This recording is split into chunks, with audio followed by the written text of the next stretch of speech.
શ્રી ગણેશાય નમઃ. જય શ્રી કૃષ્ણ મિત્રો, સ્વાગત છે તમારું આપણી આ યુટ્યુબ ચેનલ જય દ્વારકાધીશ મારો ઠાકર પર. અષાઢ મહિનાના વદ પક્ષની એકાદશી એટલે કામિકા એકાદશી. શાસ્ત્રોમાં આ એકાદશીનું મહત્ત્વ ખૂબ જ બતાવવામાં આવ્યું છે.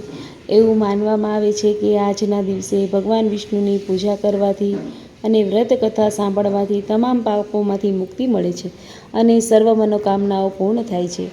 તો ચાલો જાણીએ કામિકા એકાદશી વ્રતની વિધિ. કામિકા એકાદશીનું વ્રત દશમની રાતથી શરૂ થઈને દ્વાદશીના સૂર્યોદય સુધી ચાલે છે. ભગવાન શ્રી હરિ વિષ્ણુને પ્રસન્ન કરવા માટે નીચે મુજબ શાસ્ત્રોક્ત વિધિ વ્રત કરવું જોઈએ. દસમના દિવસે સાંજ પછી સાત્વિક ખોરાક લેવો. રાત્રે તામસિક ખોરાક, લસણ, ડુંગળી વગેરે ન ખાવા. બ્રહ્મચર્યનું પાલન કરવું. એકાદશીના દિવસે સવારે વહેલા ઉઠી પવિત્ર નદીમાં અથવા ઘરમાં નહાવાના પાણીમાં થોડું ગંગાજળ ઉમેરીને સ્નાન કરવું. વ્રતનો સંકલ્પ કરવો. સ્નાન કર્યા પછી હાથમાં જળ, અક્ષત, ચોખા, ફૂલ લઈને ભગવાન વિષ્ણુ સામે સંકલ્પ કરવો કે હે ભગવાન શ્રી હરિ વિષ્ણુ, હું આજે એકાદશીનું વ્રત શ્રદ્ધાપૂર્વક કરું છું. મારી પૂજા સ્વીકારજો અને મારા પાપોનો નાશ કરજો. ત્યારબાદ પૂજાની વિધિ માટે આપણે પૂજાના સ્થાન પર એક પીળું કપડું પાથરી ભગવાન વિષ્ણુ અને શ્રી કૃષ્ણની અથવા ઘરમાં ઠાકોરજી હોય તો એમને સ્થાપના કરવી. પંચામૃત અને ગંગાજળથી તેમને સ્નાન કરાવવું. પીળા વસ્ત્રો, ફૂલ, અક્ષત, ચંદન, ગોપીચંદન અર્પણ કરવું. ભગવાન વિષ્ણુને પૂજા, આરતી, ધૂપ, દીપ, નૈવેદ્ય ધરાવવું. ત્યાર પછી આપણે ઓમ નમો ભગવતે વાસુદેવાય મંત્રની ઓછામાં ઓછી એક માળા એટલે કે 108 વખત જાપ કરવો જોઈએ. કામિકા એકાદશીની વ્રત કથા સાંભળવી કે વાંચવી. છેલ્લે વિષ્ણુ ભગવાનને તુલસીમાની આરતી કરવી. શક્ય હોય તો રાત્રે જાગરણ કરી ભગવાનના ભજન કીર્તન કરવા. આ દિવસે પૂર્ણ ઉપવાસ એટલે કે નિર્જળા રાખવો શ્રેષ્ઠ છે. જો નિર્જળા ન થઈ શકે તો ફળ, દૂધ, દહીં, સાબુદાણા, મોરૈયો કે ફરાળી વાનગીઓનું સેવન કરી શકાય છે. આ દિવસે અન્ન એટલે કે ઘઉં, ચોખા, દાળ વગેરે બિલકુલ ન ખાવા. એકાદશીના વ્રતનું પૂર્ણ ફળ ત્યારે જ મળે છે જ્યારે પારણા યોગ્ય સમયે અને સાચી વિધિથી કરવામાં આવે. પારણા હંમેશા બીજા દિવસે એટલે કે દ્વાદશીના દિવસે સૂર્યોદય પછી અને દ્વાદશી તિથિ પૂરી થાય તે પહેલાં કરવા જોઈએ. દ્વાદશીના દિવસે સવારે સ્નાન કરી ભગવાન વિષ્ણુની પૂજા આરતી કરવી. વ્રત ખોલતા પહેલાં કોઈ બ્રાહ્મણને કે જરૂરિયાતમંદ વ્યક્તિને અન્ન, વસ્ત્ર, તુલસી કે દક્ષિણાનું દાન કરવું. પારણા કેવી રીતે ખોલવા? સૌ પ્રથમ ભગવાનને ધરાવેલો પ્રસાદ અથવા ચરણામૃત ગ્રહણ કરવું. તુલસીનું પાન, આંબળા અથવા ગંગાજળ પીને વ્રત ખોલી શકાય છે.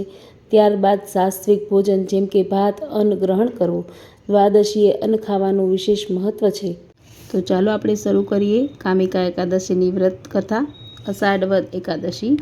ધર્મરાજ યુધિષ્ઠિરે શ્રી કૃષ્ણ ભગવાનને પૂછ્યું કે પ્રભુ, આપે મને દેવશયની એકાદશીનું મહાત્મ્ય સંભળાવ્યું. હવે મને અષાઢ વદમાં આવતી પવિત્ર એકાદશીનું મહાત્મ્ય સંભળાવો. યુધિષ્ઠિરના પ્રશ્નએ પ્રભુએ કહ્યું કે હે ધર્મરાજ, તમારા આવા લોકહિતને કાજે પૂછાયેલા પ્રશ્નોથી મને અતિ આનંદ થાય છે. માટે પૂર્વ બ્રહ્મદેવતાએ નારદજીને આ એકાદશીનું વ્રત કહ્યું હતું. તે જ વ્રત હું તમને યથાયોગ્ય સંભળાવું છું, તે તમે સાંભળો. અષાઢ માસમાં વદ પક્ષમાં આવતી એકાદશીનું પવિત્ર નામ છે કામિકા એકાદશી. આ ઉત્તમ અને પાપ નાશ કરનારી છે.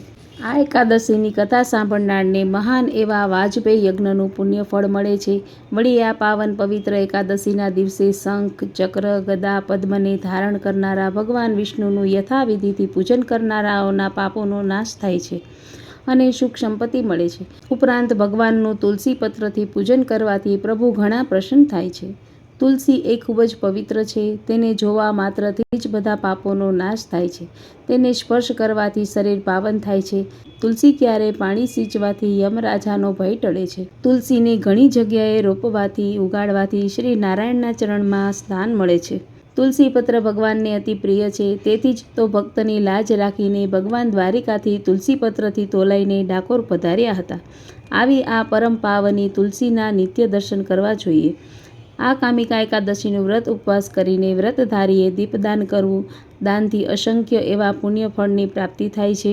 વળી આ દિવસે ઠાકોરજીને દીપ પ્રગટાવી અર્પણ કરે છે તેના પિતૃઓને સ્વર્ગમાં નાના પ્રકારના સુખોની પ્રાપ્તિ થાય છે.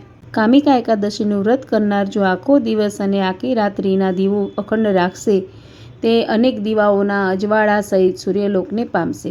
માટે દરેક નરનારીએ આ કામિકા એકાદશીનું વ્રત જરૂરથી કરવું જોઈએ.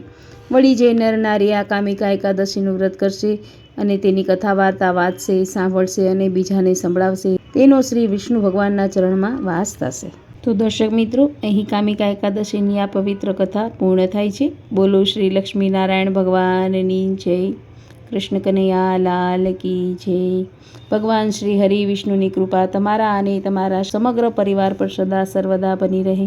તમારા જીવનમાં તમામ દુઃખો અને પાપોનો નાશ થાય અને તમારી મનોકામના પૂર્ણ થાય એવી જ ભગવાનના ચરણોમાં પ્રાર્થના છે. જો તમને આ વ્રત કથા અને કામિકા એકાદશીની માહિતી પસંદ આવી હોય તો આ વિડીયોને લાઈક જરૂરથી કરજો.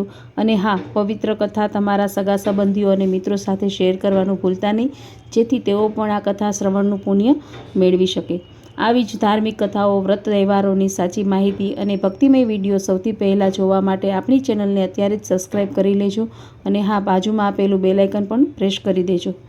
કોમેન્ટ બોક્સમાં જય શ્રી કૃષ્ણ અથવા ઓમ નમઃ ભગવતે વાસુદેવાય લખીને ભગવાન પ્રત્યે તમારો ભાવ ચોક્કસ વ્યક્ત કરજો. ફરી મળીશું આવી જ એક પવિત્ર કથા અને ધાર્મિક માહિતી સાથે. ત્યાં સુધી સૌને મારા જય શ્રી કૃષ્ણ.